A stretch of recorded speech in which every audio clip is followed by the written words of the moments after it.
नमस्कार दोस्तों, welcome to Wizard IAS. Now in this video, we will talk about the test series of the UPBCS. As you know, UPBCS का exam आने वाला है, तो उसके रिगार्डिंग DIS की और वेरियस अदर जो कोचिंग इंस्टीट्यूट्स हैं, ठीक है, उनकी जो टेस्ट सीरीज़ होगी उसे हम यहाँ पर डिस्कस करेंगे. उनके इंपॉर्टेंट MCQs को हम डिस्कस करेंगे which are very relevant pertinent from the exam point of view. ठीक है, तो विदाउट एनी डिले हम इसको स्टार्ट करते हैं. ठीक है, नाउ सबसे पहले बात किया जाए, the first question that we have in front of us is which of the following statement is are correct. कौन सा स्टेटमेंट करेक्ट है. मैं आपको क्वेश्चन पढ़ने के बाद थोड़ा सा समय दूंगा, मतलब मैं क्वेश्चन पहले नहीं पढ़ूंगा, आपको थोड़ा समय दूंगा, then later on I will explain these things. ठीक है, now mark the right answer of the question number 1.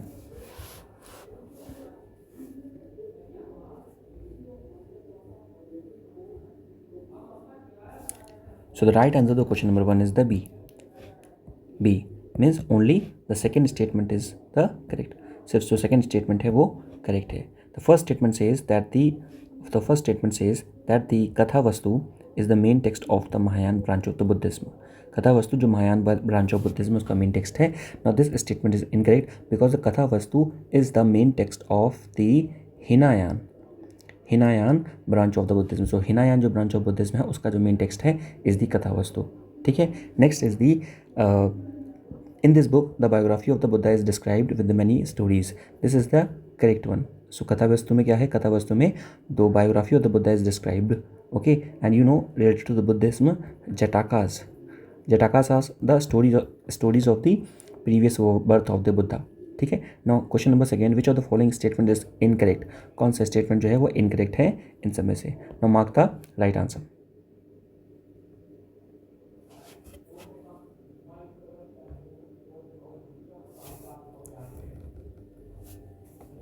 So the right answer to the given question is C. That is the C is the incorrect options. The society of the Aryan was matriarchal. So the society of the Aryans was not the matriarchal. It is rather patriarchal. So the society of the Aryans were the patriarchal, यानी कि पितृ प्रधान समाज था, मातृ प्रधान समाज नहीं था. The first statement says that the Vedic civilization was the rural civilization. This is quite correct option. जो Vedic civilization थी was the rural civilization. Next is the language of the Aryans was the Sanskrit. This is also the right answer. So the Aryans की जो language थी was the Sanskrit. ठीक है, next is the horses was the favourite animal of the Aryans. This is also the right answer. Horses का जो काम है यानी कि फॉर द माइग्रेशन, ठीक है, हंटिंग के लिए the Aryans use these horses. Now third question, from which of the following inscription it is known that the Pushyamitra Shunga performed the 2 Ashwamedha yagna. So the Pushyamitra Shunga है, ठीक है, of the Shunga dynasty, he perform the Ashwamedha yagna. From which inscription we got this information. Mark the right answer.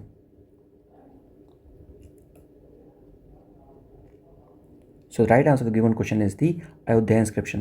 So we got this information from the Ayodhya inscription that the Pushyamitra Shunga performed the Ashwamedh Yajna. ठीक है, you know very well about the Ashwamedh Yajna, जिसमें एक horse होता था and that horse roam throughout the territories. तो वो territories उनकी हो जाती थी जो भी अश्वमेध यज्ञ परफॉर्म कर रहा था. And talking about the Pushyamitra Shunga, so he established the Shunga dynasty in 184 BC. ठीक है ना, after killing the last modern ruler that is the Brihadratha. ठीक है, सो जो लास्ट मॉडर्न रूलर था बृहद्रथ, उसको किल करने के बाद, है ना, ही finished the modern dynasty and he established the Shunga dynasty.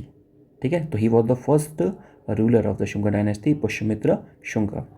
Question number 4, who among the following the Navratna of the Chandragupta II, that is the Vikramaditya, was the great diplomat. इनमें से कौन जो है वो चंद्रगुप्त द्वितीय, that is the विक्रमादित्य का क्या है, ग्रेट डिप्लोमैट है. तो विक्रमादित्य के दरबार में 9 कवि थे. ठीक है ना, 9 रत्न थे. ठीक है, जस्ट लाइक द अकबर के भी दरबार में 9 रत्न थे, उसी तरह विक्रमादित्य के दरबार में भी देवर 9 James.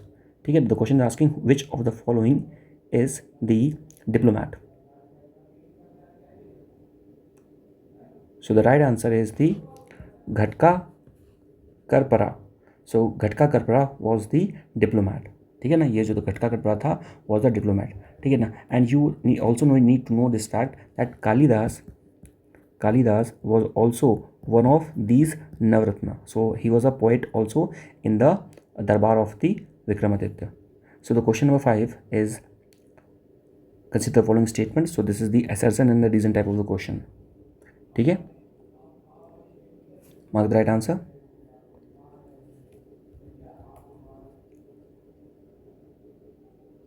So the right answer given question is A, that is the both A and R are correct, and R is the correct explanation of the A. The first statement says the nature of the administration of the Gupta Empire was the federal. Okay, now this is the right answer. So we know कि जो Gupta dynasty के बारे में बात किया जाए, so Gupta dynasty was established by the Shrigupta. ठीक है, so Gupta dynasty was established by the श्रीगुप्ता.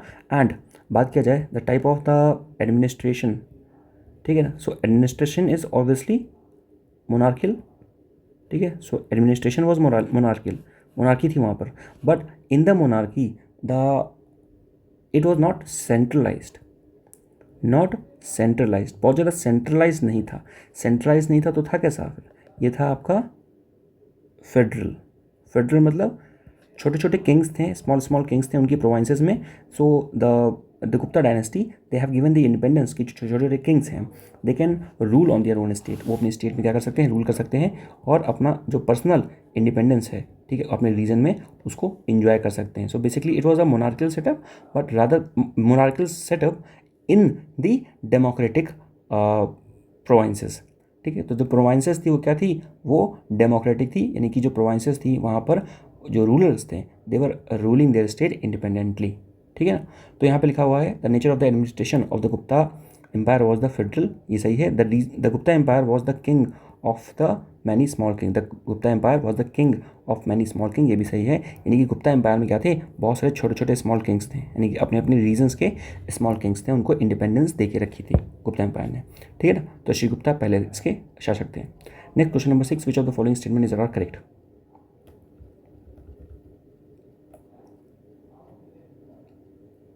So talking about the right answer, so the right answer to question number 6 is the A, that is the only the first statement is correct. The first statement says that the Rana Kumbha had built the Kirti Stambha, यानी राणा कुंभा ने कीर्ति स्तंभ of the Chittor की स्थापना की थी. This is the right statement. Second says that he had constructed it in the memory of the Mewar victory. So this is the incorrect because the Rana Kumbha has not constructed the Kirti Stambh in the victory of the Mewar victory. तो Mewar victory के memory में इसको construct नहीं किया गया था.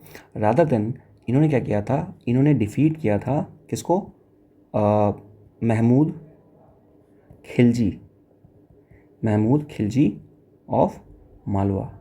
सो Mahmud Khilji of Malwa को defeat किया था, और इस विक्ट्री को कमेमोरेट करने के लिए, to commemorate this victory he framed the Kirti Stambh. ठीक है ना, कीर्ति स्तंभ. ना Kirti Stambh is also known as the Vijay Stambh. Kirti Stambh is also known as the Vijay Stambh. ठीक है ना. और ये जो है Vijay Stambh, it is known as the treasury of Hindu theology. तो हिंदू थियोलॉजी की इसको ट्रेजरी बोलते हैं. ठीक है ना. ट्रेजरी मतलब वो चीज़, वो प्लेस जहाँ पर खजाना रखा जाता है. ठीक है. सो 1 is the right answer. Clear. Now moving on the next question, it is regarding the Raichur द्वीप. Now this is very interesting question and very important question also. So Raichur Dwap was the main cause of the conflict between which of the following empires? किन empires के बीच में Raichur Dwap was a main cause of conflict?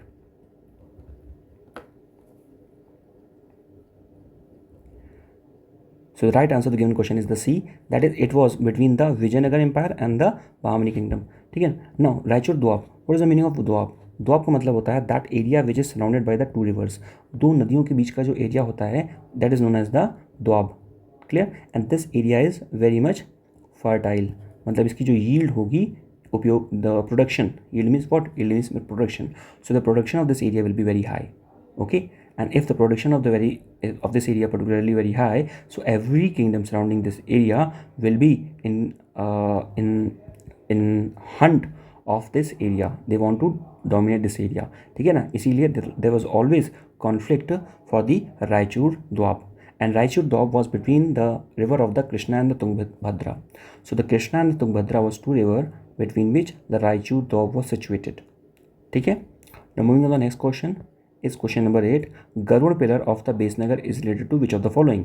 Garuda pillar जो है, जो कि बेसनगर में है, ठीक है, वो किस चीज़ से रिलेटेड है।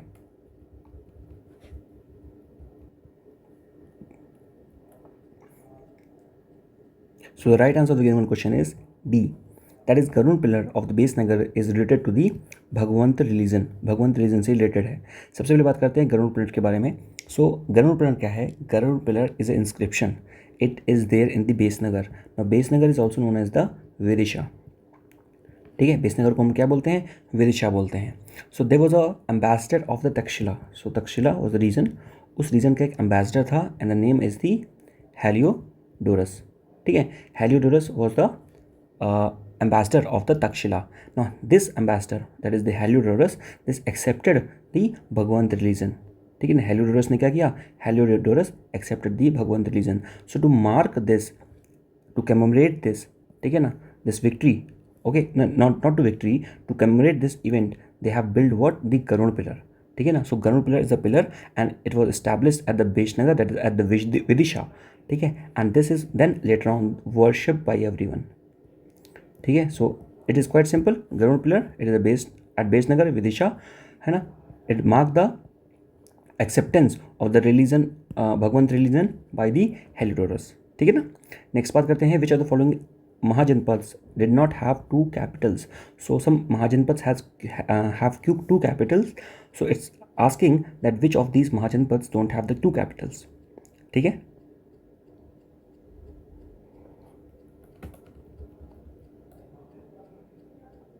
So the right answer is the D, that is the Matsya, ठीक है ना। मत्स्य don't have the two capital. Talking about the capitals, so these are the some of the these are the 16 महाजनपद that were there, ठीक है। उनमें से देखते हैं किसकी किसकी दो कैपिटल हैं। सबसे पहले बात करते हैं मगध। मगध काफ़ी बड़ा किंगडम था, उसकी दो कैपिटल थी, we know as the that is the Girivraj and the Rajgir. Next is the what is known as the Avanti. Avanti की दो कैपिटल थी, दैट इज द उज्जैन और द माहिष्मती, ठीक। उसके बाद दी अस्मका, अस्मका की दो कैपिटल थी, दैट इज दी प्रतिष्ठान और पैठान, ठीक है। और उसके बाद चेरी, चेरी की दो कैपिटल थी, that is the Sohitva and the Banda, ठीक है। तो ये सारी चीज़ें आपको पता होनी चाहिए। एंड टॉकिंग अबाउट दी कोसाला, कोसाला की दो कैपिटल थी, दैट इज द श्रावस्ती और साकेत। तो mostly some of these 16 Mahajanapada they have the two capital. First is the Magadh, next is the Kosala, Chedi, Avanti and Ashmaka. तो इनकी थी टोटल कितने हो गए? 1 2 3 4 5, 5 ऐसे महाजनपद थे आउट ऑफ 16 जिनकी कितनी कैपिटल थी, जिनकी दो कैपिटल थी, ठीक है ना। तो ये चीज़ आपको पता होनी चाहिए। सो राइट आंसर इज दी मत्स्य। मत्स्य की कितनी कैपिटल थी? मत्स्य की एक ही कैपिटल थी, ठीक है। मत्स्य की कितनी कैपिटल थी? एक ही कैपिटल थी, that is the Viratnagar. So Viratnagar was the capital of the Matsya which is in the Jaipur. So you can also right here Viratnagar, Viratnagar ये इसकी क्या थी? कैपिटल थी, जो कि जयपुर में है, ठीक है। Now moving forward, who among the following Sufi saint was with the Mohammad bin Tughlaq at the time of his death. Mohammad bin Tughlaq के साथ कौन सा सूफी सेंट था at the time of his death?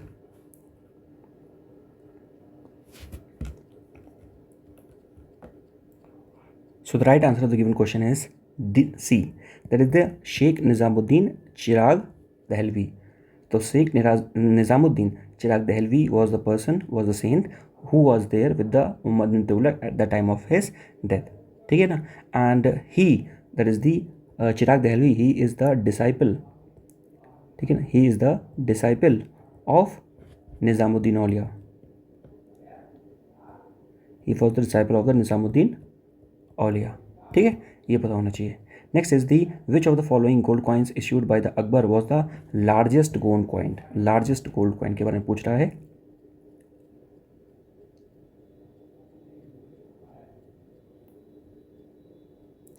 So the right answer given question is the Shahanshah. Shahanshah is the largest gold coin that was issued by the Akbar. So Akbar was a Mughal king, ठीक है ना। he minted lots of the gold coin, ठीक है, just like the Mohar, Ilahi and Rahas. So Mohar, Ilahi, Rahas, these all are the gold coins, and Shahanshah is also the gold coin, but Shahanshah is the largest gold coin.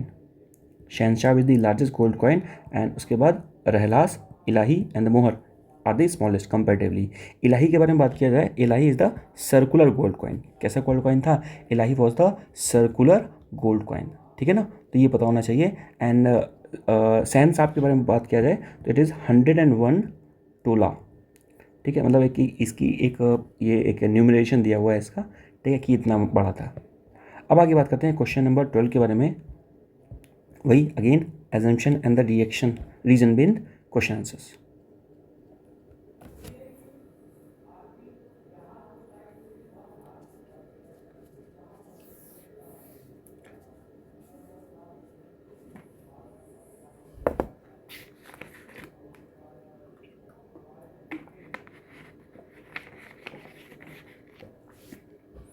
So the right answer given question is A. That is both A and R are true, and R is the correct explanation of the A. The first statement says that Humayun's first military campaign was against the Kalinjar. ठीक है, this is the right answer. Next is the Pratap Rudradev, the ruler of the Kalinjar, was the sympathetic towards the Afghans. So the both are correct. Humayun ने क्या किया था? Humayun has done the first military campaign, ठीक है ना, against the Kalinjar. So Kalinjar is a fort, it is situated in the Bundelkhand in the district of the Banda. ठीक है ना. Now he has done the expedition in the year of the 1531. तो 1531 AD में Humayun has done the expedition. ठीक है, Humayun has done the expedition. Clear? Now why he has done the expedition? He has done the expedition because this was the reason that because the Pratap Rudradev, he was very much sympathetic towards the Afghan, and Akbar don't like this thing. तो अकबर को ये चीज़ नहीं पसंद थी कि जो प्रताप रुद्रदेव हैं ये इतने ज़्यादा सिंपैथेटिक हैं towards the Afghan. Clear? Hence A is the right answer. Talking about the next question, question number 13. ठीक है ना. So we have some events, आपको इसको क्रोनोलॉजिकल ऑर्डर में लगाना है. क्लियर?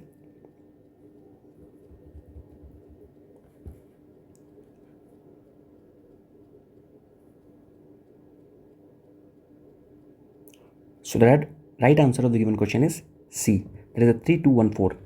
हम देखते हैं सबसे पहले इनके फंक्शंस के बारे में, यानी कि कब किसका इस्टेब्लिश किया गया था. सबसे पहले बात करते हैं हम गदर पार्टी के बारे में. ठीक है. सो गदर पार्टी की बात किया जाए, सो गदर party was established in the year of the June 1913. 1913 में इसको इस्टेब्लिश किया गया था by the Sohan Singh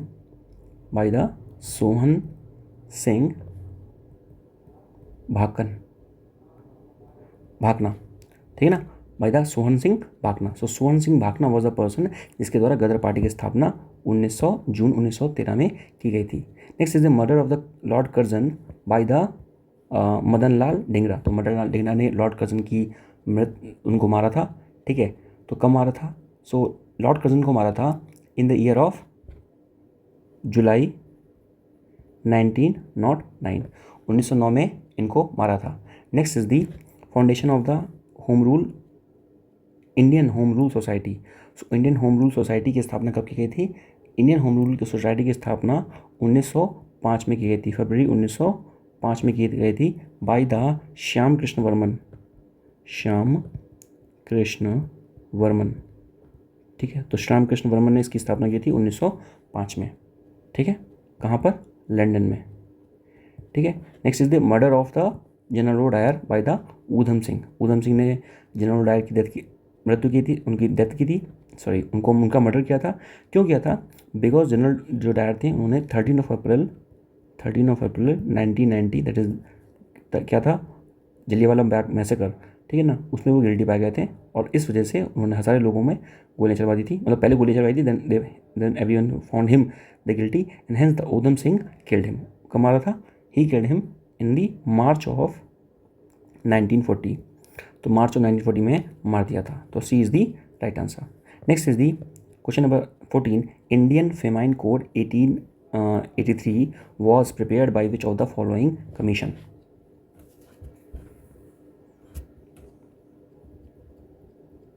Mark the right answer. So the right answer to the given question is B. That is the Strachey Commission. तो स्ट्रेंची commission क्या था? Strachey commission was the commission जिसने क्या बात किया था? जिसने बात किया था Indian famine code. Now talking about the famine. So in the state of the Odisha the famine first it was there in the 1866, तब फेमाइन आया था, ठीक है। नेक्स्ट फेमाइन कब आया था? Next famine was in the year of the 1876। Next famine में क्या हुआ था? सो जब after the next famine in the year of 1878 Strachey commission को स्थापना की गई थी, ठीक है ना, with the famine code of the 1883-80। Clear बात हो गई। यानी कि उड़ीसा में दो, अगर बात की जाए, एक ये फेमाइन आया था, एक ये फेमाइन आया था। फिर उसके बाद 87 में we have establish the Strachey commission. So Indian famine code 1883, Strachey commission की हमने स्थापना की थी। Next question is which of the following statement regarding the Ahmedabad session of 1921 is or are correct?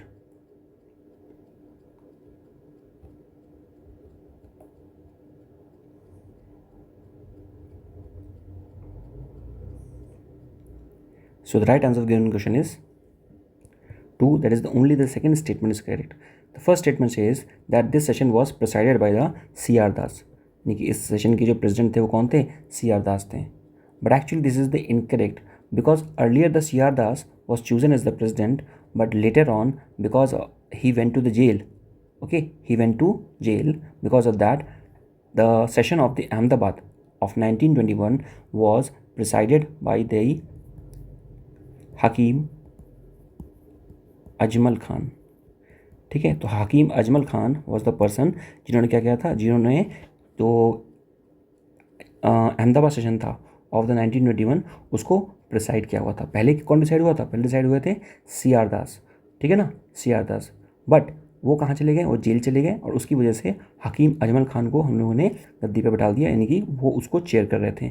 Next is in this session Maulana Hazrat Mohani has raised the demand of the complete independence for the first time. Now this is the right answer statement that in this session जो मौलाना हजरत मोहानी थे उन्होंने first time demand raise किया for the complete independence, ठीक है ना। But जो महात्मा गांधी थे was not in the favour of this demand. Clear? So this is the hence the second is the right answer. 2 is the right answer. Question number 16, who among the following had published Al-Nadwa?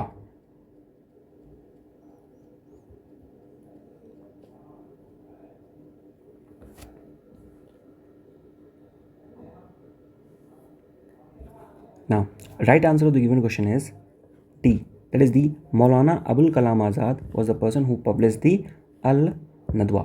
तो Al-Nadwa की इन्होंने स्थापना की थी। Now, Maulana Abul Kalam Azad was the president of the INC in the year of the 1940 to 45. He was the longest serving president, Muslim president, ठीक है ना। And इनकी किताब भी है that is the India Wins Freedom. So India Wins Freedom, it is a book of the Maulana Abul Kalam Azad, and also there he has written the Al-Nadwa, ठीक है, Al-Nadwa को उन्होंने लिखा था। Next question number 17, you need to match these questions.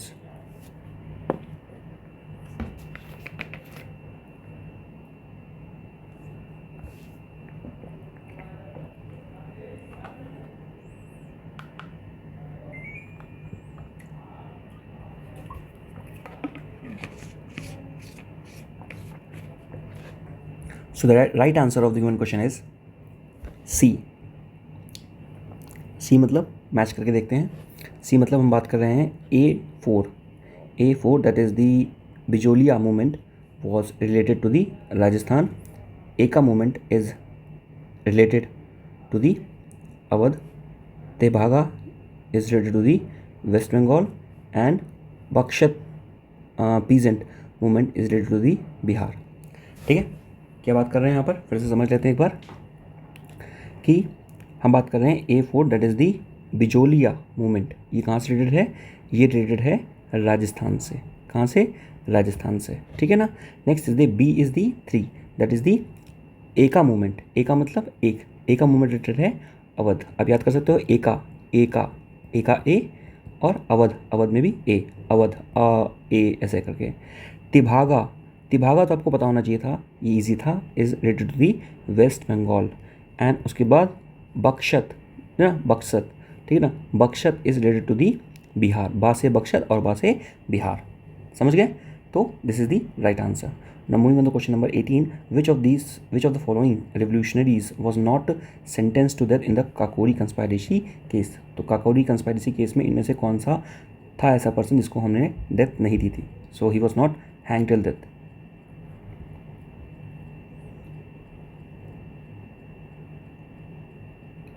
So the right answer of the given question is the B, that is the Bhakteshwar Dutt. So Bhakteshwar Dutt was the person who was not given or sentenced death in the Kakori case conspiracy. ठीक है ना? Okay.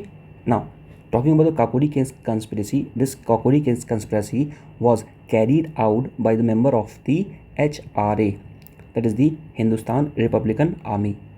तो Hindustan Republican army के ये सारे members थे. These all were the members of the Hindustan Republican Army and they have given और they have executed this conspiracy on 9th of August 1925. So on the 9th of August 1925 they have executed this conspiracy. So who was there? Ram Prasad Bismil was there, Rajendra Lahiri and Roshan Lal. So they were all there, but Batukeshwar Dutt was not there. So Batukeshwar Dutt is not associated with the Kakori case conspiracy. Clear? Now which of the following was not included in the recommendations of the Nehru report? तो कौन सा ऐसा है जो Nehru report की recommendations में included नहीं था? Now don't confuse this Nehru report with the Jawaharlal Nehru, but rather than Jawaharlal Nehru, this report was given by the Motilal Nehru. ठीक है? Now talking about this report, so the right answer to the given question is C, that is Purna Swaraj is something which was not mentioned in the Nehru report. ठीक है? So Nehru report came in the response of the Simon Commission in the year of the 28th of August 1928. ठीक है ना? 28 अगस्त 1928 में Nehru report आई थी bye the Motilal Nehru. ठीक है ना? By the Motilal Nehru was this report given by. Now talking about this report, इस report में they have talked about the dominions test, they have talked about the fundamental right, they have talked about India being a federation, but there was no talk regarding the Purna Swaraj. This Purna Swaraj or complete independence was something that was put forth by the Jawaharlal Nehru. ठीक है? So the right answer is C.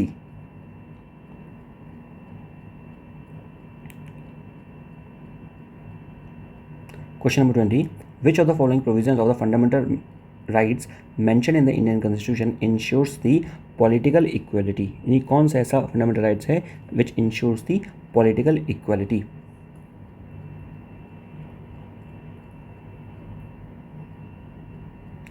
So the right answer is the D, that is the adult voting right. So adult voting right जो है that is the, it is also known as the universal adult suffrage. ठीक है? adult voting right or universal adult suffrage. So this is given in the article 326. ठीक है ना? 326. ठीक है? And in the article 324 we have the ECI, that is the Election Commission of India. यहाँ पर बात किया गया है that is the adult voting right, यानी कि आपको सबको एक वोटिंग राइट मिलता है ना? And voting right you can also known as, it is also known as the, you can also call it as the political right. ठीक है ना? पॉलिटिकल राइट, और you can also call it as the legal और the constitutional right. पर अगर more appropriate बात किया जाए तो political right is the more appropriate option. Now talking about the question number 21. To discharge the functions of the governor in the extraordinary circumstances, the president can make the provision. It is mentioned in the constitution अंदर. So अगर if the president want to discharge the functions of the governor in some extraordinary conditions, है ना, in the time of the exigencies, so it was mentioned in which article?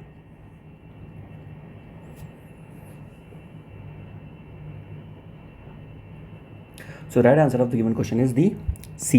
So it was mentioned in the article 160. तो article जो 160 है इसमें लिखा हुआ है that president can discharge the function of the governor in the extraordinary conditions. Next, which of the following subjects is included in the seventh schedule list 3 concurrent list of the Indian Constitution?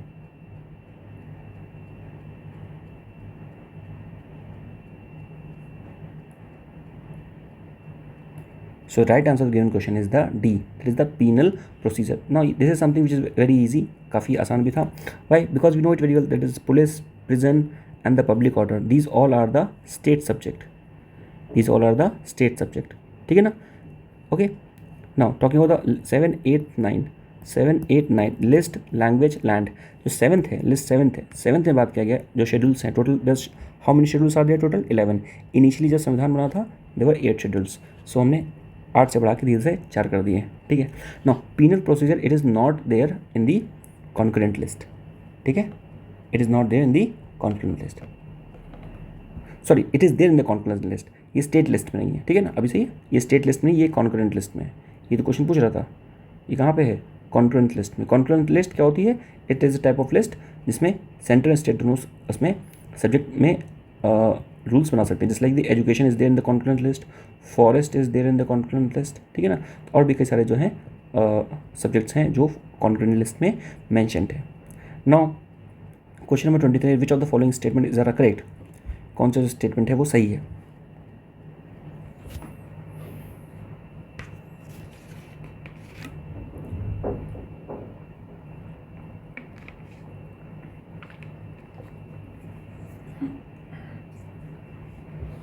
So the right answer of given question is A. That is the only one statement is correct.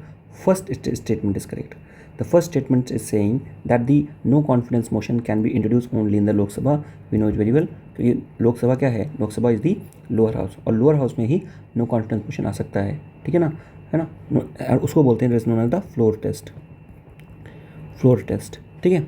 Next is the even if the president is a member of the upper house of the parliament, he will be able to cast his vote in case of the no confidence motion. Now this is incorrect. If the president is the member of the upper house, so now we know it very well, the lot of the sorry, not president, prime minister, we know it very well, the lot of the prime minister who are the member of the upper house, there is the Rajya Sabha, just like the, for example, Indira Gandhi.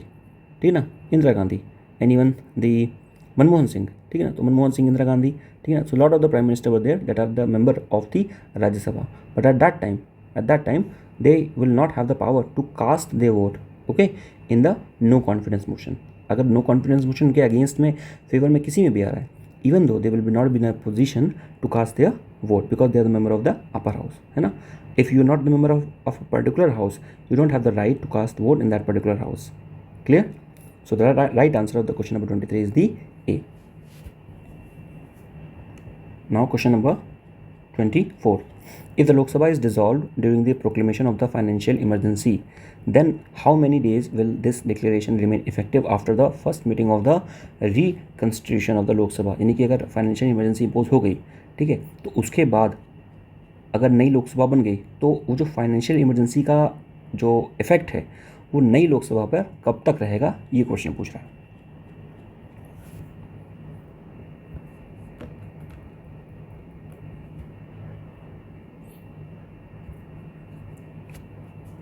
So the right answer is the 30 days. तो इसका जो effect है वो 30 days तक रहेगा. यानी कि अगर we are doing the proclamation of the financial emergency, ठीक है, सो सबसे पहले बात करते हैं अगर फाइनेंशियल इमरजेंसी जो है, ठीक है, वो कहाँ दी गई है? फाइनेंशियल इमरजेंसी जो है it is given in the article 360, है ना. 350 में नेशनल इमरजेंसी है, ठीक है, 356 में है स्टेट की, और 60 में है फाइनेंशियल इमरजेंसी. टिल नाउ हमने फाइनेंशियल इमरजेंसी अभी तक इम्पोज नहीं की है.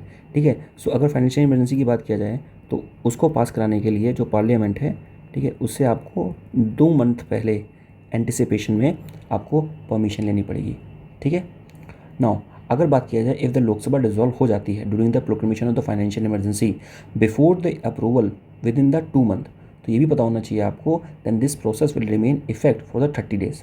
यानी कि अगर हमारी लोकसभा डिजॉल्व हो जाए, यानी कि परमिशन ले लिए, पर उसके बाद भी हमारी लोकसभा अगर डिजॉल्व हो गई तो ये जो परमिशन है जो हमने ली थी यहाँ पर, ठीक है, वो 30 दिन तक, यानी कि 1 महीने तक वैलिड रहेगी.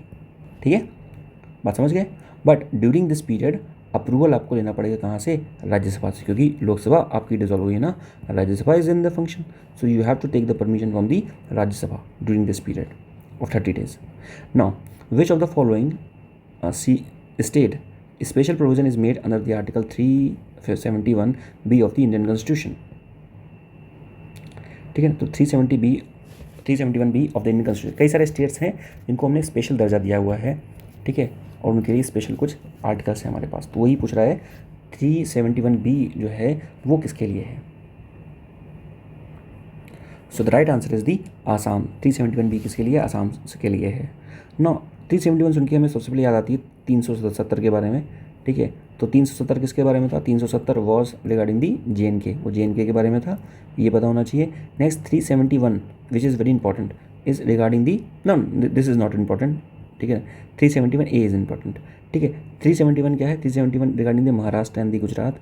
371A which is very important is regarding the Nagaland. 371B which is जो क्वेश्चन प्रश्न पूछा गया है इज रिगार्डिंग दी आसाम।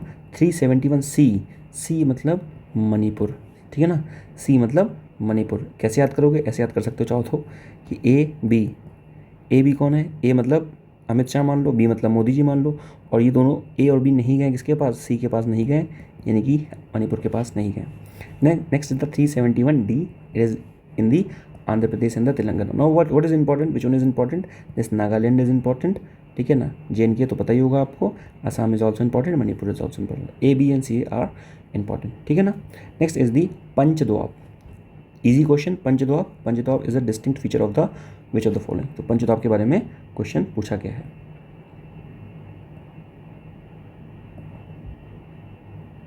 ठीक है। So the right answer given question is very easy है, क्या होगा ये, पंजाब हरियाणा प्लेन। तो जो पंजाब और हरियाणा प्लेन है इसको हम लोग क्या बोलते हैं, this is known as the पंचद्वाप। पता ही है आपको, Punjab it is the sangam, है ना, इट इज़ द कन्फ्लुएंस, ठीक है, ऑफ द 5 रिवर के कन्फ्लुएंस से बनता है, and hence it is known as the Punjab, ठीक है। तो पंचद्वाप ऐसे बोल सकते हैं उसको। Now question number 27, okay, now you need to arrange these hills, Javadi hills, Nalamalai, Annamalai and the Palakonda from the north to south, इसको अरेंज करना है, ठीक है। इस टेस्ट सीरीज़ में मैं आपको कई सारी पिक्टोग्राफिकल रिप्रेजेंटेशन से कुछ पिक्चर्स को ऐड करके कई सारी चीज़ों को समझाने की कोशिश करूँगा, है ना, ताकि चीज़ें आपके लिए ईजी हो जाए थोड़ा सा, ठीक है। अपना वीडियो में सपोर्ट बनाए रखिएगा, वीडियो को स्प्रेड करिएगा और सोशल मीडिया हैंडल्स पे शेयर करिएगा, ठीक है। Thank you. तो अगर बात की जाए इसके बारे में, तो इसको समझने के लिए हम क्या करेंगे, अरे ये कहाँ भाग रहा है, ये रुको तुम। इसको समझने के लिए हम क्या करेंगे, क्या हमारे पास कुछ है, हाँ हमारे पास कुछ है। हमारे पास क्या है, जो यहाँ पे प्रश्न पूछा गया ना, ये जावड़ी हिल्स, नलामलाई, अन्नामलाई और पालाकोंडा, इनको हम इस मैप में देखेंगे, ठीक है। यहाँ पर देखो, सबसे पहले बात करते हैं हम लोग जावड़ी हिल्स के बारे में। तो ये है हमारी जावड़ी हिल्स, ठीक। फिर बात करता है क्या, अन्नामलाई, तो ये है आपकी अन्नामलाई, ध्यान रखना, अन्नामलाई इज़ द हिल, ठीक, अन्नामलाई इज़ द हिल, और उसका हाईएस्ट पॉइंट है इज़ अन्नामुड़ी विच इज़ 2695, ठीक है ना, क्लियर। तो ये हो गया आपका अन्नामलाई, ये हो गया जावड़ी, और ये हो गया आपका नल्ला मलाई, ठीक। और उसके बाद कौन सी थी, और कोई थी, अन्नामलाई और पालकोंडा, ठीक है। तो पालकोंडा भी आपको यहीं पे मिल जाएगी। अभी पालकोंडा कहाँ मिलेगी आपको, इधर तो नहीं है, ठीक है, ये मिल गया आपको, ये है पालकोंडा, इस जगह पे मिलेगी, ये पालकोंडा है, यानी कि कहीं पर इस जगह पे पड़ेगी ये, ठीक है, इस जगह पे, ठीक है। तो इसको नॉर्थ टू साउथ जो आप अरेंज करेंगे, सो आपका जो राइट आंसर बनेगा वो क्या बनेगा, जो राइट आंसर बनेगा आपका C बनेगा, यानी कि सबसे पहले आपकी आएगी नल्लामलाई, फिर आपकी आएगी पालकोंडा, फिर आपकी आएगी जावड़ी और अन्नामलाई। आपको पता है देखो, अन्नामलाई तो सबसे नीचे ही है, हमने देख लिया था, अन्नामलाई सबसे नीचे है, ये है अन्नामलाई, और उसके बाद ये सबसे नीचे है 4 नंबर पे है, फिर जावड़ी 3 नंबर पे है, फिर उसके बाद आपकी नल्लामलाई 2 नंबर पे है, और उसके बाद नल्लामलाई 2 नंबर पे है, नहीं नल्लामलाई 1 नंबर पे है, और पालकोंडा, ओके, पहले आपकी क्या पड़ेगी, पहले आपकी पालकोंडा पड़ेगी, ठीक है, पहले आपकी पालकोंडा पड़ेगी और उसके बाद नल्लामलाई पड़ेगी। ये नल्लामाला है, देखा, ये है पहले पहले पहले क्या पड़ेगी, पहले आपकी पालकोंडा पड़ेगी, ठीक है, फिर उसके बाद नल्लामलाई, ठीक है, नल्लामलाई दूसरे नंबर पर पड़ेगी, फिर उसके बाद क्या पड़ेगी, फिर उसके बाद आपकी जावड़ी, और फिर उसके बाद आपकी पड़ेगी क्या, जावड़ी यहाँ पड़ जाएगी, ठीक है, और फिर उसके बाद आपकी क्या पड़ेगी, फिर आपकी अंडमान आएगी। ठीक, ये पूरा सीक्वेंस है, स्क्रीनशॉट आप इसका ले सकते हैं। ठीक है, नाउ मूविंग फॉरवर्ड, अब आगे बात करते हैं। Consider the following statement, again matching वाली आ गई, वाटरफॉल और रिवर के बारे में बात कर रहे हैं।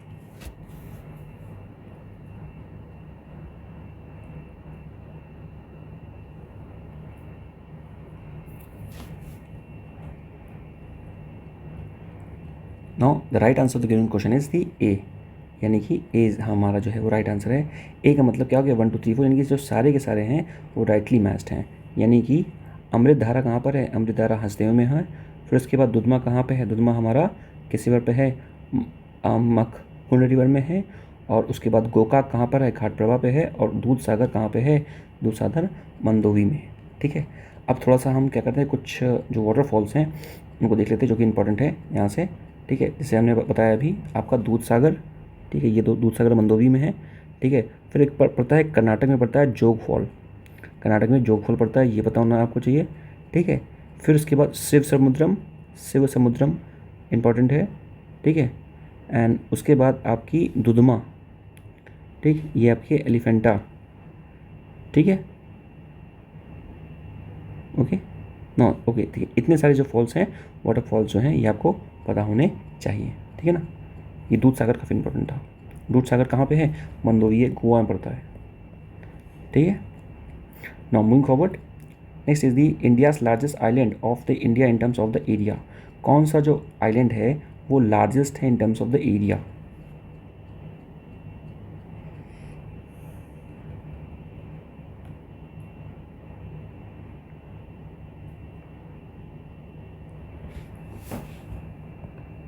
So the right answer given question is the C, that is the middle Andaman. Middle Andaman जो है वो in terms of the area जो है वो लार्जेस्ट है। ठीक है, तो सबसे पहले बात करें हम अंडमान है, तो अंडमान और निकोबार को कैसे डिवाइड किया गया है उसको समझ लेते हैं। तो सबसे पहले हमारे आता है, सबसे पहले आता है नॉर्थ अंडमान, फिर आता है मिडिल अंडमान, फिर आता है south Andaman. North Andaman, middle Andaman, south Andaman, यानी कि ये पूरा अभी क्या चल रहा है, ये पूरा अंडमान चल रहा है। ठीक, north Andaman, middle Andaman, south Andaman. उसके बाद आता है लिटिल अंडमान, ये भी यानी कि ये भी अंडमान का ही पार्ट है।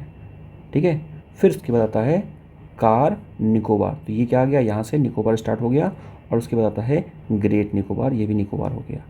ठीक, तो यानी कि पूरा पहला है हमारा Andaman, that is north Andaman, middle Andaman, south Andaman. Clear, next we have the north middle south के बाद एक पड़ेगा हमारा pass which is known as the Deccan pass. Clear, north Andaman, middle Andaman, south Andaman, Deccan pass, and then little Andaman. Little after the little Andaman we have the 10 degree channel, 10 degree channel. ठीक है, यानी कि पूरे के पूरे अंडमान को निकोबार से कौन सेपरेट करता है, 10 degree channel. Clear, 10 degree channel. Then after we have the Car Nicobar and the great Nicobar. Now in the great Nicobar we have the Campbell Bay national park and उसके बाद गलथिया बे नेशनल पार्क। ठीक है ना, Campbell bay, गलथिया bay.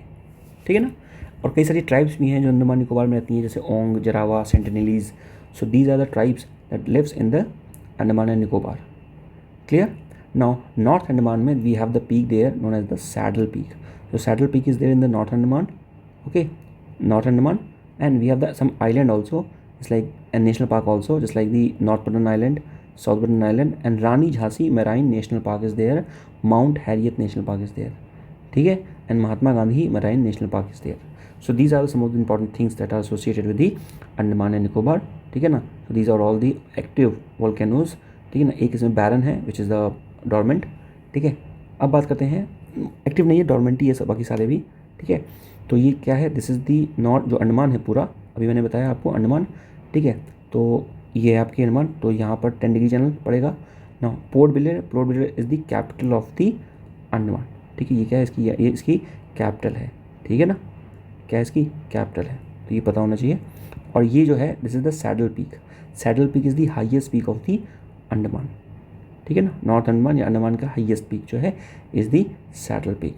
Now moving on the question number 30, consider following statement, these are the cold field and the states.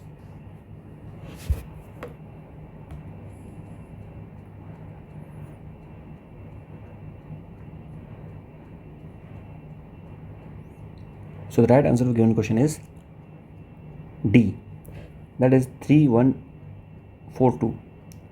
3142 मतलब क्या हो गया कि Umaria is the gold field in the Madhya Pradesh.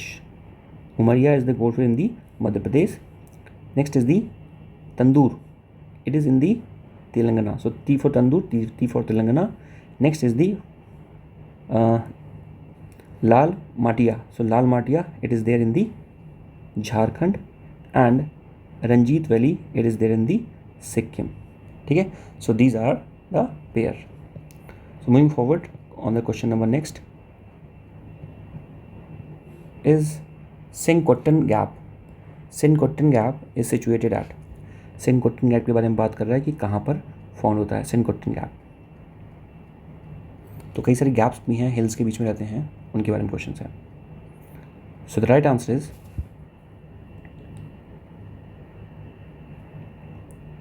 B, that is the cardamom hills.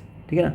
अभी हमने कार्डामोम hills देखी थी, कहाँ पर देखी थी, ये देखो यहाँ पर देखी थी कार्डामोम हिल्स, ये है कार्डामोम हिल्स. तो इस कार्डामोम हिल्स पे यहाँ पर क्या है, सेनकोटेन गैप है. क्या है, सेनकोटेन गैप. देखो यहाँ पे देखो 3-4 इंपॉर्टेंट गैप जो हमको पता होने चाहिए. ठीक है ना. पहला है, देखो पहले सेनकोटेन गैप ही देख लेते हैं. सेनकोटेन गैप है ना, this is between the Trivandrum and the Madurai. तो ये है आपकी कार्डामोम हिल्स नीचे. ठीक है. इन कार्डामोम्स हिल्स में, ये कार्डामोम हिल्स ऐसे गई है. ठीक है. तो इसमें गैप पड़ता है बीच में. ठीक है, ये गैप है, इसको बोलते हैं सेनकोटेन गैप. तो ये क्या कनेक्ट करता है, this connect the Madurai to the Trivandrum. Clear, दोनों को कनेक्ट करता है. Next is the, we have the Palghat. Palghat connect the Coimbatore with the Palakkad. ठीक. Next we have the Bhorghat. ठीक. और एक और है हमारे पास थालघाट गैप. तो थालघाट गैप किसको कनेक्ट करता है, थालघाट गैप जो है वो नासिक और ये मुंबई के बीच में है. और जो भोरघाट है ये आपका कहाँ पे है, ये पुणे और इसके बीच में है, यानी कि मुंबई के बीच में. ठीक है. तो ये पता होना चाहिए आपको, इंपॉर्टेंट. तो ये क्या है, मेजर माउंटेन पासेस हैं, है ना, जो बेसिकली गैप है. गैप का मतलब क्या हो गया, गैप का मतलब पासेज हो गया. सो द राइट आंसर क्या हो गया, कार्डामोम हिल्स हो गया. अन्नामलाई हिल्स बताया था. अन्नामलाई हिल्स का highest peak is the Anamudi. So Anamudi is the highest peak of the Annamalai hills. ठीक है. Nilgiri, Nilgiri is also the biosphere reserve. ठीक है ना. Kudremukh also the national park. Okay, assertion type of question. Mark the right answer.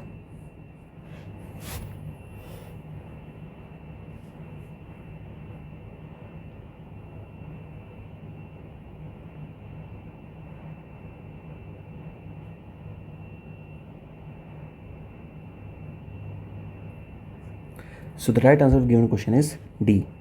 Question क्या कह रहा है, question कह रहा है most of the reverse of the Uttar Pradesh flows from the north south. Flows from north south. अच्छा, यानी कि जो जैसे यूपी है, फॉर एग्जांपल यूपी की बात किया जाए तो अगर यूपी का ये एरिया है, ठीक है, यूपी का ये एरिया है, तो यहाँ पर ये बात कर रहे हैं कि यूपी के इस एरिया में जो मोस्टली जो रिवर्स हैं वो कहाँ से फ्लो करती हैं, वो फ्लो करती हैं नॉर्थ साउथ से. यानी कि from north to south, okay, north to south यानी कि ऐसे फ्लो करती हैं. ठीक है. देखा जाए ये स्टेटमेंट जो है इनकरेक्ट है. क्यों इनकरेक्ट है, क्योंकि जो यूपी के बारे में अगर बात की जाए तो यूपी का ये जो पार्ट है, ये वाला जो पार्ट है, दिस पार्ट, ठीक है, ये जो पार्ट है और ये जो पार्ट, ये हाई एलिवेटेड है थोड़ा सा. ये क्या है, उठा हुआ है या एलिवेटेड है. अगर ये उठा हुआ एलिवेटेड है, इसलिए जो मोस्टली जो रिवर्स हैं वो हिमालय वाली रिवर्स यहाँ से आ गई, यहाँ से कोई आएगी, यहाँ से आ गई, तो मोस्टली जो रिवर फ्लो करती हैं वो इस एरिया में फ्लो करती हैं. ठीक है. मोस्टली रिवर कैसे फ्लो करती हैं, mostly river flows from the north west direction. कहाँ से फ्लो करती हैं, इस डायरेक्शन से, जो कि नॉर्थ वेस्ट डायरेक्शन है. So mostly rivers flows from the north west direction to the south east direction. North west to the southeast direction, hence the first is the incorrect. Next is the northern and the western part of the state are high and there are sufficient water resources in the Himalaya.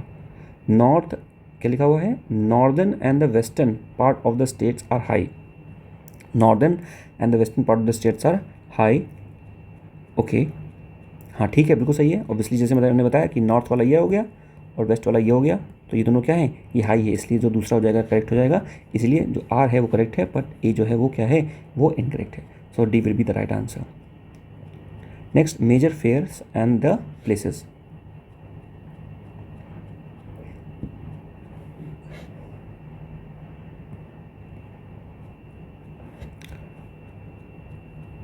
So the right answer is the B, that is the B is the correct. यानी कि जो Ramnagariya fair है वो कहाँ पड़ेगा, Ramnagariya fair पड़ेगा फर्रुखाबाद में, ठीक है ना। एंड कालिंजर फेयर, ये तो ईजी है, Kalinjar fair will be there in the Banda. Why, even we know that Kalinjar fort is there in the Banda only, है ना। कालिंजर फोर्ट जहाँ पर अकबर ने एक्सपीडिशन किया था, ठीक है, तो वो कहाँ पर है, it is there in the Banda only. Next is the Dhrupad Mela. Dhrupad Mela कहाँ पर लगेगा, Dhrupad Mela will be in the Varanasi, है ना। दुपट्टा तेरा, तो दुपट्टा कहाँ जा रहा है, दुपट्टा तेरा नौरंग का, और नौरंग कहाँ मिल रहे हैं, नौरंग वाराणसी मिल रहे हैं, है ना। सारे घाट वहीं मिल रहे हैं, 9 घाट वहीं मिल रहे हैं, ऐसे समझ सकते हैं। नेक्स्ट इज दी दादरी मेला। तो दादरी मेला विल बी देयर इन दी बलिया। तो बलिया कहाँ पे, बलिया, बलिया अगर कहाँ पे है, बलिया बात करते हैं तो ईस्टर्न डिस्ट्रिक्ट्स में आता है यूपी के, ठीक है, यूपी के ईस्टर्न डिस्ट्रिक्ट्स में बलिया आता है, ठीक है। तो दादरी मेला कहाँ लग रहा है, बलिया में। दुपट्टा कहाँ मिला था हमें, वाराणसी में मिला हुआ है। कलिंजर फोर्ट बांदा में है, इसलिए कलिंजर फेयर बांदा में लगेगा। और उसके बाद रमनगरिया फेयर ये कहाँ पर लगेगा, फर्रुखाबाद में लगेगा, ठीक है। Next consider following statement. Okay, that is called the energy capital of India. किसको हम एनर्जी कैपिटल बोलते हैं,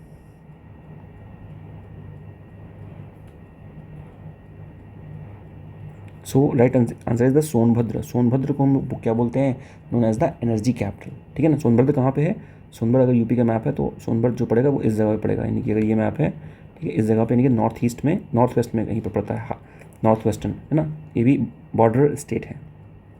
next is the question number 35, consider following statement.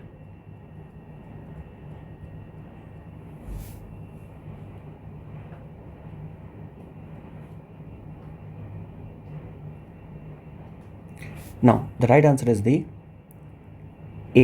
That is, both the options are correct. Red soil is found in the Mirzapur, Sonbhadra and the Chandauli district. Red soil है वो मिर्ज़ापुर, सोनभद्र और Chandauli district में मिलती है। सही है आपका आंसर, ठीक है। मिर्ज़ापुर कहाँ पड़ेगा, मिर्ज़ापुर आपका, ये ध्यान से देखोगे तो ये मिर्ज़ापुर है, ठीक है। फिर उसके बाद सोनभद्र ये पड़ेगा, चंदौली ये पड़ेगा। तो ये दोनों इन एरिया में क्या है, इन एरिया में हमें रेड सॉइल मिलती है। क्या मिलती है, रेड सॉइल मिलती है। And red soil is good for the pulses and pulses cultivation, ठीक है। रेड सॉइल के लिए अच्छी होती है, ठीक है ना। एंड रेड सॉइल की बात किया जाए तो रेड सॉइल क्या है, red soil is the rich in the iron, ठीक है। Red soil is the rich in the iron. तो आयरन में क्या होता है, रेड सॉइल रिच होती है, ठीक है। आयरन में रेड सॉइल हमारी रिच होती है, clear. But apart from that, iron के अलावा जो है ये नाइट्रोजन और फॉस्फोरस में इसकी डिफिशियंसी होती है। और लाइम की भी क्या होती है, लाइम की भी डिफिशियंसी होती है। रिच किस में है, आयरन में। डिफिशियंसी किसकी है, नाइट्रोजन में, फॉस्फोरस में और लाइम में, ठीक है। इसीलिए ये पल्सेस और ऑयल सीड्स के कल्टीवेशन के लिए ठीक रहती है। Now consider following statement regarding the eastern Yamuna canal.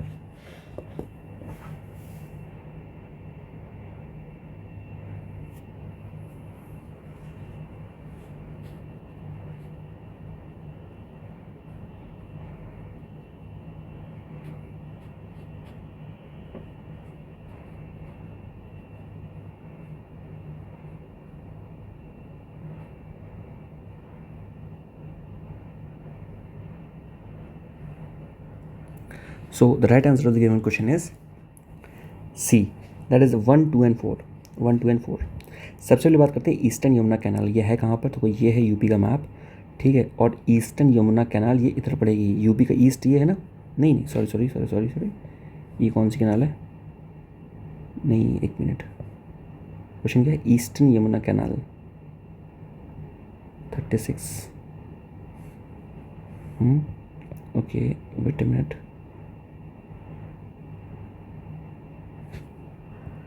Okay ठीक है। ये इसका नाम ईस्टर्न यमुना कैनाल है, लेकिन कई जगह पर इसका नाम वेस्टर्न यमुना कैनाल भी लिखा हुआ है, ठीक है। तो चलो हम बात करते हैं इसके बारे में, ईस्टर्न यमुना कैनाल के बारे में। It is the oldest canal in the state.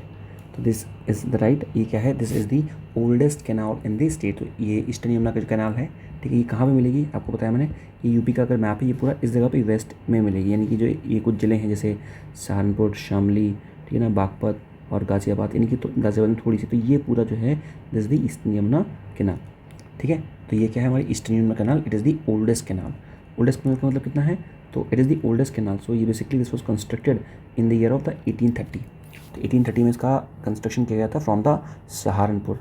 Total length की बात किया जाए 1440 किलोमीटर इसकी जो है पूरी लेंथ है, ठीक है ना। And this was dug by the Shah Jahan, किसने इसको डग किया था, कंस्ट्रक्शन और started by the Shah Jahan, this is the right answer. और उसके बाद then it was maintain and expanded by the britishers, clear, so this is the right answer. Next is the total length of this canal is 1440 kilometre, this is also the right answer, जिसे मैंने आपको बताया। And about 2 lakh hectares of the land in the Saharanpur, Bijnor, Amroha, Aligarh, ये कोई है ही नहीं state, Amroha भी नहीं है वहाँ पर, अलीगढ़ भी नहीं है, बिजनौर भी नहीं है, सब सहारनपुर भी बताया मैंने आपको, ठीक है ना। बड़ा टोल्ड Saharanpur is there, Shamli is there, Baghpat is there, Ghaziabad थोड़ा सा, ठीक है ना, मुजफ्फरनगर भी थोड़ा सा आता है यहाँ पर, देखिए, ठीक है। तो ये पता होना से होना चाहिए आपको। Next is the question number 37। यहाँ बात कर रहे हैं मेजर घराना एंड स्पेशलिटी, घराना है ना, कई सारे सॉन्ग्स के घराना होते हैं ना, उसके बारे में यहाँ पर बात कर रहे हैं।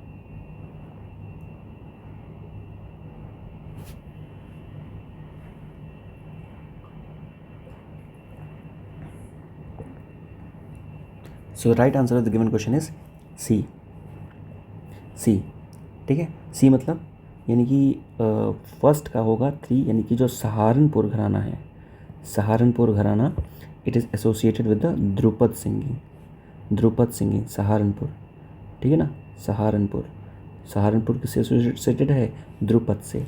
नेक्स्ट इज दी रामपुर घराना, ठीक है, रामपुर घराना, रामपुर घराना किसके एसोसिएटेड है, this is associated with the ख्याल Singh.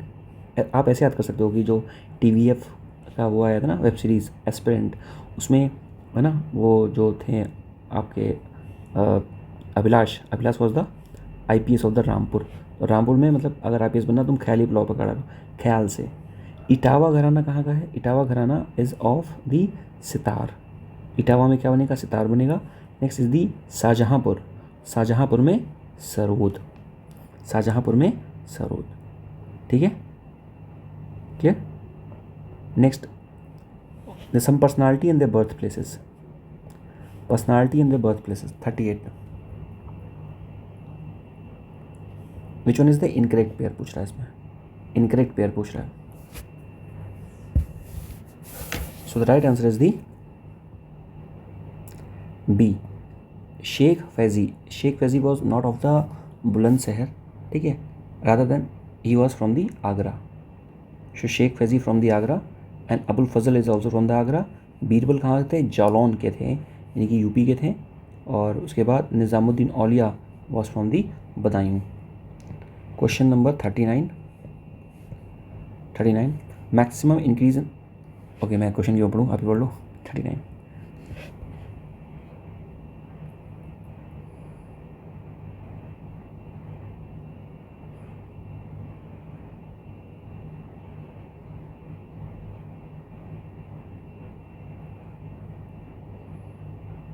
Okay, so the right answer of the given question is D, कोई भी स्टेटमेंट जो है वो करेक्ट नहीं है।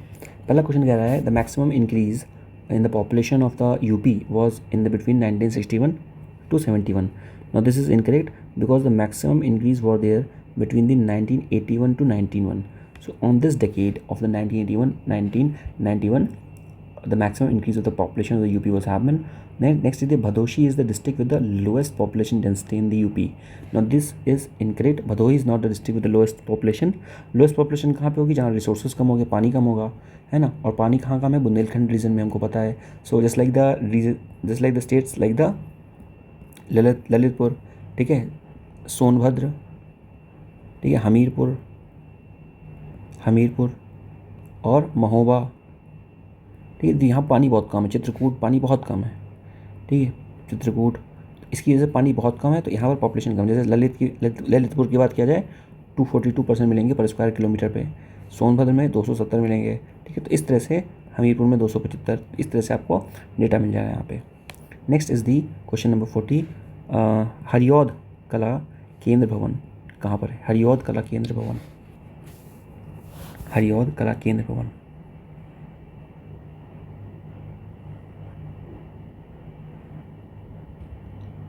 So the right answer is दी आजमगढ़। हरिऔध कहाँ पे है, हरिऔध कला केंद्र कहाँ पर है, ये आपका आजमगढ़ में पड़ेगा। Next is the major varieties of the places, ठीक है। मैंगो के बारे में बात किया है, मैंगो का सीज़न चल रहा है, मैंगो के बारे में बात कर रहे हैं, ठीक है।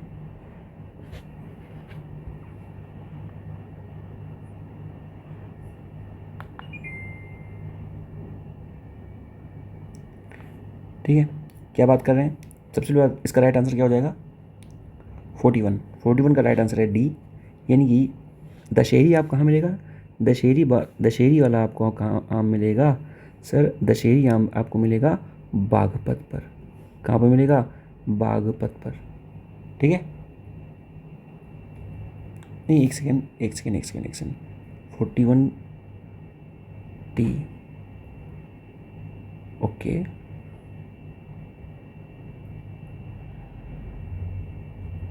Just a minute. नहीं, थोड़ा सा इसमें हम करेक्ट करेंगे, थोड़ी चीज़ें गड़बड़ हो गई हैं, क्योंकि मुझे लगा ही था दशहरी कहाँ मिलता है, सबसे ज़्यादा दशहरी कहाँ मिलता है, दशहरी मिलता है मलिहाबाद में। मलिहाबाद कहाँ पड़ता है, ये लखनऊ के पास पड़ता है, आपको पता ही होगा जो लखनऊ में रहते हैं, लखनऊ के पास पड़ता है मलिहाबाद, और मलिहाबाद में सबसे ज़्यादा दशहरी आम मिलता है। ठीक है, नेक्स्ट बात करें सफ़ेदा, सा से सफ़ेदा और सा से सहारनपुर, तो यानी सफ़ेदा कहाँ मिलेगा, सफ़ेदा मिलेगा सहारनपुर में। लंगड़ा कहाँ मिलेगा, ये इंपॉर्टेंट है, लंगड़ा के आप जाओगे, लेकिन जाओगे ज़रूर कहाँ, माता रानी की दरबार, यानी कि आप कहाँ जाओगे, आप जाओगे वाराणसी। ठीक है ना, वाराणसी पर आप जाओगे। ठीक है, नेक्स्ट इज़ दी, या मौत के पहले लंगड़ा लगा के वाराणसी जाओ, घाट पर जाओगे। नेक्स्ट इज़ दी रटौल, तो रटौल कहाँ मिलेगा, रटौल मिलेगा आपका बागपत में। ठीक है, so these are the sequences. ठीक है, तो उस हिसाब से देखा जाए तो ए का हो गया 2, ठीक है, और बी हमारा ऑब्वियसली 1 है, और सी का जो था लंगड़ा कहाँ मिला था, लंगड़ा वाराणसी मिला था, यानी कि डी का 3 था, तो बी हमारा राइट आंसर हो जाएगा। Which of the following statement is are regarding the Caspian sea is are incorrect, Caspian sea के रिगार्डिंग कौन सा जो स्टेटमेंट है वो इनकरेक्ट है, कैस्पियन सी इंपॉर्टेंट है।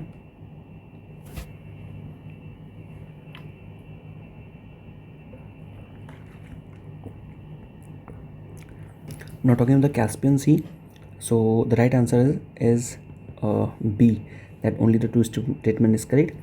It is the world largest salt water lake. Sorry कौन सा इनकरेक्ट है, ठीक है, तो दूसरा इनकरेक्ट हो गया, सही answer.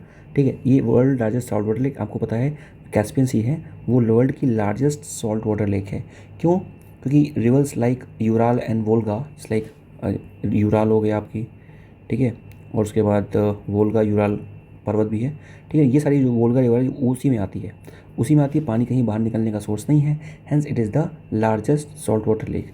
Next is the gulf of the Karabas is situated in the north of it, so gulf of Karabas it is not situated in the north of it, वो कहाँ पर है, उसके साउथ में है, या फिर आप बोल सकते हो हल्का सा साउथ वेस्ट साउथ ईस्ट में, ऐसे बात कर सकते हो, गल्फ ऑफ कराबास। तो यहाँ पर बात करते हैं कि ये है कैस्पियन सी, ठीक है, कैस्पियन सी, ये देखो ये है आपका गल्फ ऑफ कराबास, गल्फ ऑफ कराबास। ठीक है, तो ये कहाँ पे कहेंगे, साउथ में हम ऐसे मान सकते हैं। ठीक है, अब ये देखो ये है वोल्गा और ये है यूराल, ये रिवर जो है इसमें आ रही हैं, और बिकॉज ऑफ दैट क्या हो रहा है, यहाँ पर जो पानी है there is no outlet of the water, and hence it is the largest salt water lake in the world. Clear. Next apart from that ये है अजरबैजान की capital is also there in the Baku, ठीक है ना, Iran की capital ये भी दिख सकते हैं, तेहरान इज़ ऑल्सो देयर। ठीक है, so we have seen 2 capitals here also. ठीक है, नेक्स्ट चीज़ आपको पता होना चाहिए, सो दीज आर, बात करें कैस्पियन सी की भी, so you should know the tarikh, तारीख क्या है, these are the bordering countries of the Caspian sea. T से क्या हो गया, T say that is Turkmenistan T से हो गया। ए से is the Azerbaijan.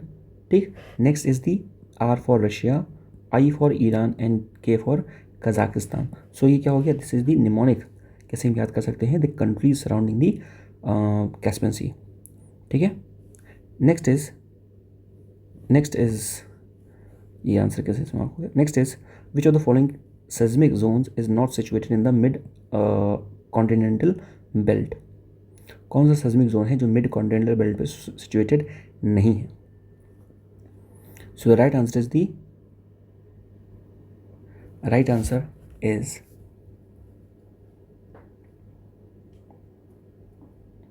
C, that is the Iceland. So Iceland is not situated in the mid-continental belt. mid-continental मतलब continent के बीच में नहीं है, जैसे हिमालय कॉन्टिनेंट के बीच में है, कॉकस भी है, एल्प्स भी है, पर आइसलैंड नहीं है। ठीक है, अगर यहाँ बात किया जाए थोड़ा सा, तो हमारी बेसिकली यहाँ पर अगर बात किया जाए तो एल्प्स माउंटेन, ठीक है,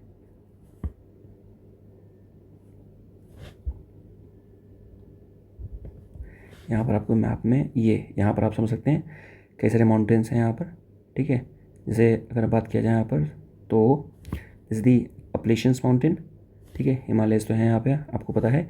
ये है आपके कॉकस माउंटेन, ठीक है ना, Caucasus mountain. Ural is also there, ठीक है ना। ये है अल्टाई माउंटेन। पर यहाँ पर कौन कौन से ऑप्शंस में थे, यहाँ पर अगर बात की ऑप्शंस के बारे में, ऑप्शंस के बेसिस पे, तो यहाँ पर अपलेशियन है, ठीक है, ये कॉकस हो गए, ठीक है। और उसके बाद यहाँ पर आपको बच जाएगा आइसलैंड। ये हिमालय के बारे में बात कर रहे हैं, ठीक है, क्लियर, मैप में देख सकते हैं आप। और उसके बारे में अगर और बात किया जाए इंपॉर्टेंट माउंटेन्स के बारे में, तो ये पता होना चाहिए Rockies are the important mountains, ठीक है ना। They are formed by the oceanic and the continental, उसकी कन्वर्जेंस के बारे बना हुआ है। नेक्स्ट दी एप्लेशियन माउंटेन पता होना चाहिए, Appalachian mountains, clear. Apart from that this is the obviously Amazon basin, Brazilian highlands and Andes mountain आपको पता होना चाहिए, ठीक है। कोटोपैक्सी यहाँ पर क्या है, कोटोपैक्सी वो है आपकी कोटोपैक्सी आपकी वोल्केनो है, ठीक है।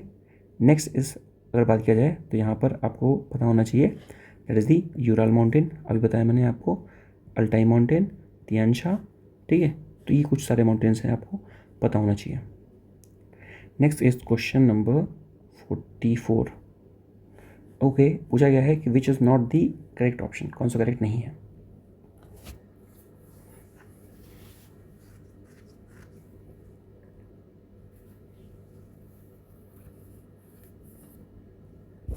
So the right answer is the B, that is the Guinea current is the cold current. Now Guinea current is not the cold current, rather than it is the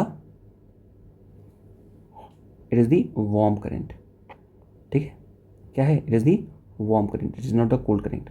तो ये क्या है, ये correctly match नहीं है। बाकी Labrador current क्या है, लेब्राडोर करंट कोल्ड करंट है। गल्फ स्ट्रीम क्या है, ऑब्वियसली वार्म है। और उसके बाद कुरोशियो करंट जो है वो भी वार्म है, यहाँ पे आप देख सकते हैं, ठीक है ना। तो ये जो कुरोशियो करंट है ये क्या है, वार्म करंट है, ये देखिए यहाँ पर कुरोशियो करंट वार्म करंट है, ठीक है। और उसके बाद गल्फ स्ट्रीम जो होगी वो भी क्या है, वार्म है, देखिए यहाँ पर रेड वार्म से डिनोट किया गया है। नॉर्वेजियन भी वार्म है, ठीक है। और उसके बाद अगुलाहा इज ऑल्सो द वार्म, ठीक है ना। और उसके बाद जो बेंगुला है वो आपका कोल्ड करंट है। तो ग्यूनिया के पास अगर बात की जाए, ग्यूनिया के पास कौन सा करंट आता है, जहाँ पर हमने बात किया है, हम बात कर रहे हैं कि वो ग्यूनिया जो है वो बेसिकली वार्म करंट है, ठीक है।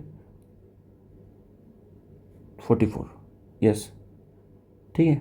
तो वहाँ पर कौन सा करंट आ रहा है, तो वहाँ पर आ रहा है बेसिकली यही आपकी जो basically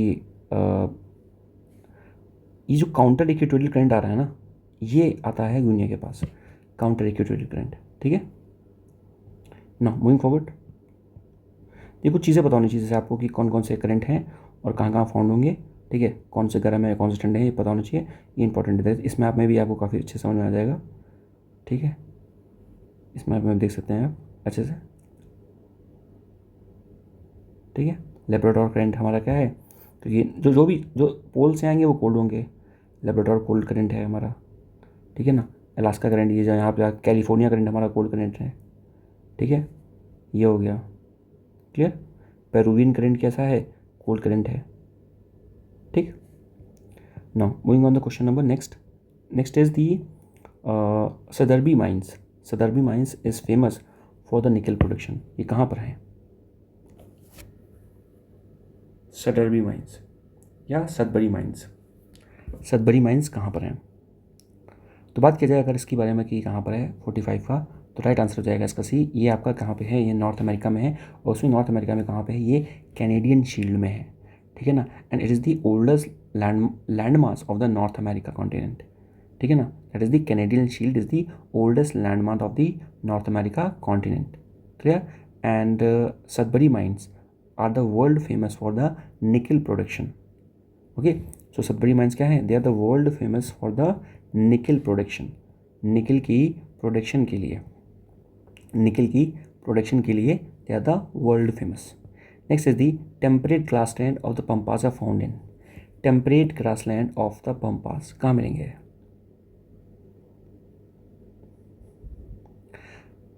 so the right answer is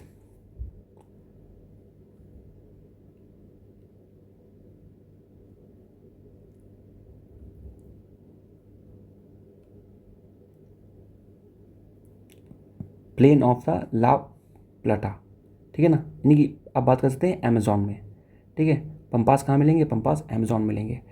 इसको मैप से समझने के लिए आप ऐसे समझ सकते हैं, मैप से समझने के लिए आप इसको ऐसे समझ सकते हैं, जैसे पंपास कहाँ पे हैं, ये हमारे यहाँ पर है साउथ अमेरिका में, ठीक है। लैनोस यहाँ पर है ब्राज़ील के ऊपर, ठीक है। पेरिस पड़ते हैं नॉर्थ अमेरिका में, वेल्स है साउथ अफ्रीका में, ठीक है ना, सवाना भी साउथ अफ्रीका में है, और उसके बाद डाउन्स पड़ते हैं ऑस्ट्रेलिया में, स्टेपीज पड़ते हैं एशिया में।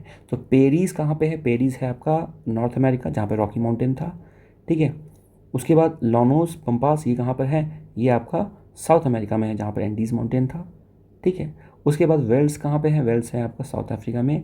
स्टेपीज कहाँ पर था, स्टेपीज हमारा एशिया में है जहाँ यूरॉल और उसके बाद यूरॉल और अल्टाई माउंटेन्स पड़ते हैं, ठीक है। और डाउन्स कहाँ पे है, डाउन्स हमारा ऑस्ट्रेलिया में है जो कि इंपॉर्टेंट है।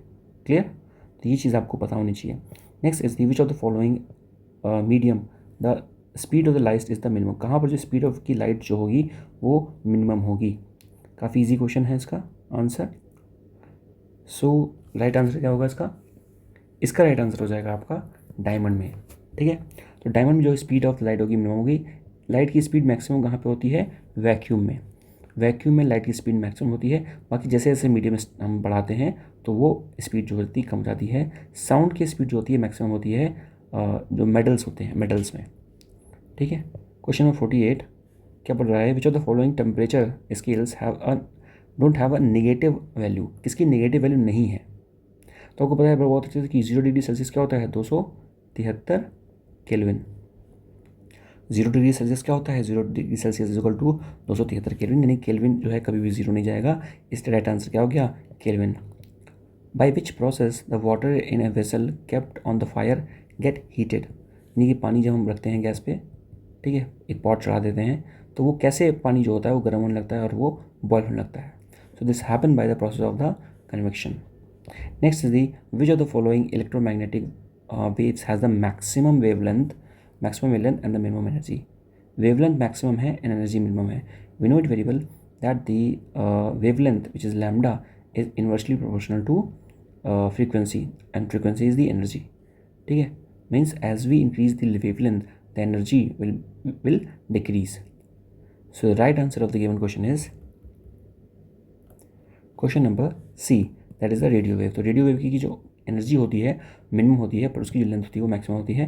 You can understand from this map, ठीक है। ये हमारे है एक्सरे है, ultraviolet, visible, infrared, micro and radio. तो रेडियो की क्या है कि जो लेंथ है दैट इज़ दी जो लैम्डा है ना, वो मैक्सिमम है, फ्रीक्वेंसी मिनिमम है।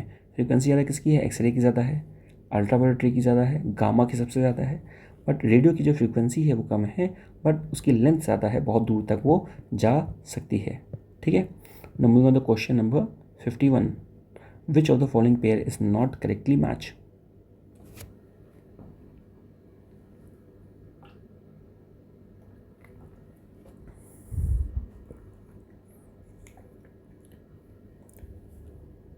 So the right answer is zinc, ठीक है। जिंक की अगर बात किया जाए तो जिंक जो है it is not the correctly match, because zinc की अगर बात किया जाए ओट्स के बारे में, ठीक है, तो यहाँ पर बात करते हैं कैलामाइन के बारे में, and apart from plant will talk about the zincite. So calamine and zincite, so is the right answer, ठीक है ना। कॉपर आपको पता है, कॉपर का क्या है, chalcocite, mercury, cinnabar, lead is the galena. So these are the ores. Next is the matching है क्वेश्चन नंबर 52।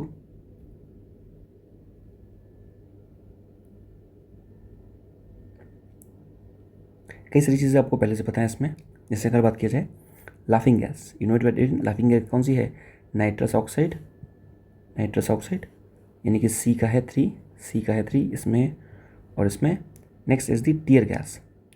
टीयर गैस हमको पता है, टीयर गैस में हम यूज़ करते हैं अमोनिया का, ठीक है, यानी कि ए का 2 और ए का 2 से बेसी में है, यानी कि this is the right answer. Strange gas B, strange gas known as the xenon, है ना, xenon. Next is the D, that is the strategic metal is the titanium, तो titanium is the strategic metal, so D का answer हो गया आपका 4।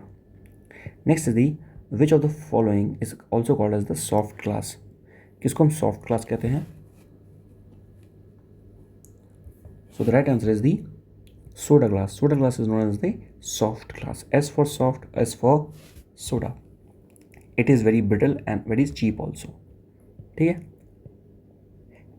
Next is the assertion and reason type of question.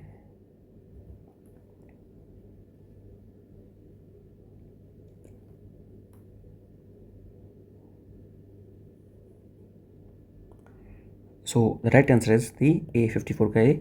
Both are correct and R is the correct explanation of A. The blood of the human is not the same, rather than it is different. Okay, this is correct. Next is the a protein named the antigen is found in the red blood cell. Obviously जो red blood cell है उसमें एक protein पाई जाती है that known as the antigen protein. उसको हम अगर नाम बोले तो उसका नाम क्या होता है? ग्लाइकोप्रोटीन. So glycoprotein क्या है? Glycoprotein it is an antigen protein. Glycoprotein it is an antigen protein. Clear? Glycoprotein is an antigen protein. So it is a protein named antigen. It is found in the red blood cell. So A is the right answer. And सबको आपको पता है blood group और सब कुछ क्या होता है? सब अलग होता है. Next is the question of 55. Dash controls the hydrogen ion concentration in the blood. So the right answer is the kidney. Kidney क्या करती है? कंट्रोल करती है हाइड्रोजन आयन के कंसेंट्रेशन को ब्लड में. Which one of the following also called known as the growth hormone? This question is important.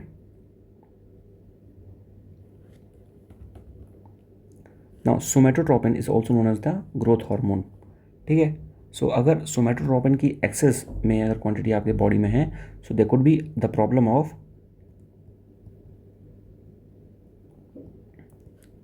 Gigantism. ठीक है ना, यानी कि आपका शरीर बहुत बड़ा हो जाएगा, जस्ट लाइक द खली. ठीक है ना. एंड अगर इसकी डिफिशियंसी है, so this will call as the dwarfism. ठीक है, डॉर्फिज्म. तो डिफिशियंसी से डॉर्फिज्म हो सकता है, और उसके बाद अगर बहुत ज़्यादा एक्सेस है so gigantism. So these are the two processes that happen from the growth hormone which is somatotropin. So somatotropin is the growth hormone. Which of the following is also called as the physical basis of life? Very easy question. We know that cell is the physical basis of life. Next question is, okay, match the following.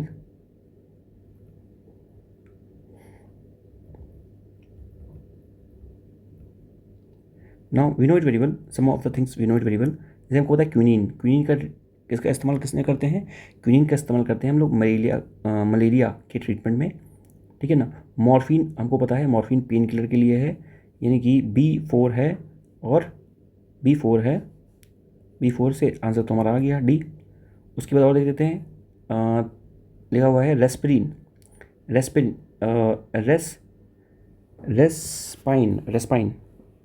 A. ठीक है. रेस्पाइन का इस्तेमाल करते हैं. रेस्पाइन का इस्तेमाल हम करते हैं for lowering the blood pressure. तो ब्लड प्रेशर को कम करने के लिए रेस्पाइन का इस्तेमाल करते हैं. तो ये इसका ये हो गया. और उसके बाद थीन का इस्तेमाल किसके लिए करेंगे? स्टिमुलेंट के लिए. Clear. Now question number 59. Consider following statement. Which one of the following is the correct?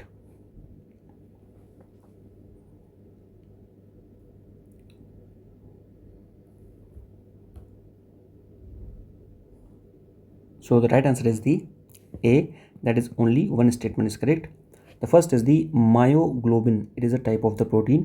Yes, myoglobin is a type of the protein which is found in the muscle tissues of all the mammals and vertebrate. तो जितने mammals और vertebrate हैं उनके muscles में, मायो मतलब muscle, तो उनके muscles में myoglobin पाया जाता है. ठीक है ना. And it is what? Myoglobin is what? It is the next is the magnesium. It is the essential component of the myoglobin. So बात करें मैग्नीशियम की, तो magnesium is not the essential component of the myoglobin, rather than iron is the essential component of the myoglobin. तो iron क्या है? Iron essential component है myoglobin का. ठीक है. तो 59 का राइट आंसर क्या हो गया? 59 का राइट आंसर हो गया 1. Next is the endocrine gland. It is the pituitary gland. ये कहाँ मिलती है? बहुत ईजी क्वेश्चन है. इंडोक्राइन ग्लैंड और द पिट्यूटरी ग्लैंड, ये कहाँ मिलती है? हमारे ब्रेन के पास. ठीक है. नेक्स्ट एक और क्वेश्चन कर लें हम. Arrange the following historical incident according to their chronology. तो ये बैटल्स हैं, इनको क्रोनोलॉजी के अकॉर्डिंग अरेंज करना है। सबसे पहले बात करें बैटल ऑफ रामनगर। तो बैटल ऑफ रामनगर जो है वो बिटवीन द ब्रिटिश और सिख के बीच में हुई थी। ये हुई थी 1848 में। Next is the treaty of the Bhairowal. Treaty of the Bhairowal ये हुई थी 1846 में। Next is the battle of the Chillianwala. ये कहाँ पे हुई थी? ये हुई थी 1849 में।